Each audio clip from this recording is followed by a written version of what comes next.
યુનિવર્સિટીમાં પરીક્ષાનું મૂલ્યાંકન પરીક્ષક દ્વારા થયા બાદ આપણે મોડરેટર દ્વારા નિયમ અનુસાર મૂલ્યાંકન કરાવતા હોઈએ છીએ અને મોડરેટર દ્વારા મૂલ્યાંકન વખતે આપણને આ બાબત છે એ ધ્યાન આવે અને એ ધ્યાન આવ્યા પછી આપણે એ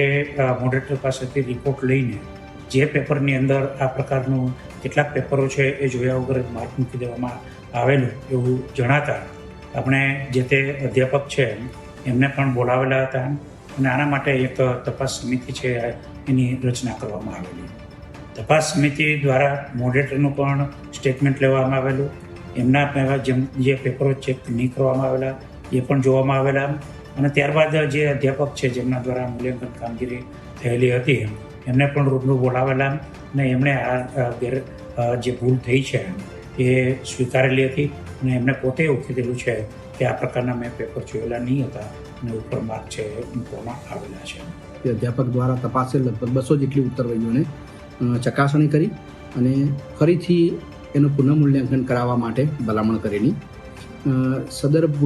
પુનઃમૂલ્યાંકનની અંદર 200માંથી લગભગ 138 જેટલા વિદ્યાર્થીઓને 9થી વધારે ગુણનો ફેરફાર આવતા સમગ્ર હકીકત બોર્ડ ઓફ ડીન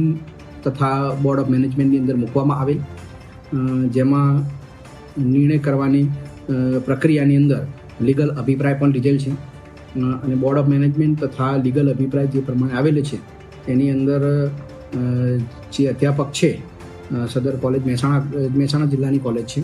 અને તેના જે અધ્યાપક છે તેમના વિરુદ્ધ શિક્ષાત્મક કાર્યવાહી કરવા માટે જે તે સંસ્થા તથા કોલેજને યુનિવર્સિટી દ્વારા જણાવેલ છે અને જે પણ કાર્યવાહી કરે તેનો 30 દિવસમાં અહેવાલ યુનિવર્સિટીને રજૂ કરવા પણ જણાવેલ છે.